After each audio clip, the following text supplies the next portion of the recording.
બેટા આ છે એ પૃથ્વીનો ગોળો છે. આપણે પૃથ્વીમાં રહીએ છીએ એવી વાત તમે સાંભળી છે? પૃથ્વીમાં રહીએ છીએ તો આપણી પૃથ્વી છે. શું છે? ઓકે, પૃથ્વી છે. શું? આ ગોળ ફરે છે એનું કારણ છે આપણે દિવસ ને રાત. રાત થાય છે, આપણે દિવસ થાય છે તો આ ગોળ ફરે. તો અહીંયા આવી ગયા હોય તો આ બાજુના ભાગમાં દિવસ હોય અને પાછળના ભાગમાં શું હોય? તો રાત. કારણ કે આપણે રોજ સૂર્યદાદાને જોઈએ છીએ. પછી આપણી પૃથ્વી આમ ફરે છે. પૃથ્વી ફરે એટલે જે બાજુ સૂરજદાદા દેખાય ત્યાં શું હોય? દિવસ. શું હોય? સૂરજદાદા ન દેખાતા હોય ત્યાં શું હોય? રાત. શું હોય?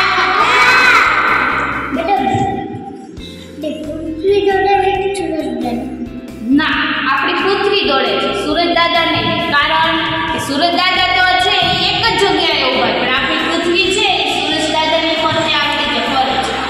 ધારો કે અહીંયા સૂરજદાદા છે તો સૂરજદાદાની ફરતે આપણી પૃથ્વી આમ ફરે છે એટલે શું થાય?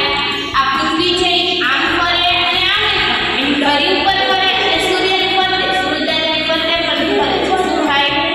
અહીં સૂરજદાદાની ફરતે ફરે છે પછી આમ ફરે છે ત્યારે આપણે શું થાય છે? દિવસ અને રાત.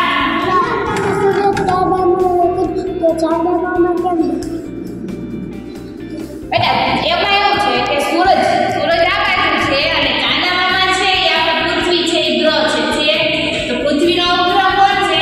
ચાંદા મામા. કોણ છે? ચાંદા મામા. ચાંદા મામા છે એ રાતે દેખાય, દિવસે દેખાય છે? શું કામ? કે ચાંદા મામાનો પ્રકાશ છે એ કેવો છે? ઓછો છે. કેવો છે? સૂરજદાદા છે એનો પ્રકાશ બહુ ઝાઝો હોય. દિવસે બહુ ઝાઝું ઊંઘાણ પડે છે. સૂર્યદાદાનો પ્રકાશ છે એ કોના ઉપર જાય છે?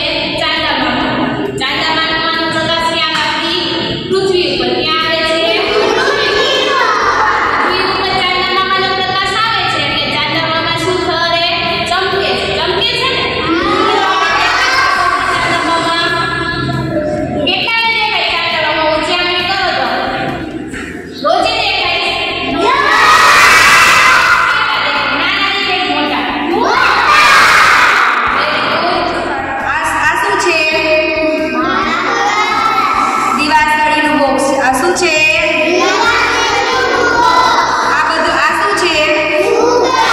ચલો આપણે આ ફુગ્ગા છે ને દિવાસળીના બોક્સમાં મૂકી.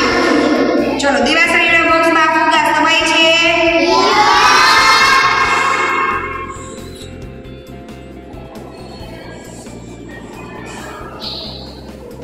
ચલો આ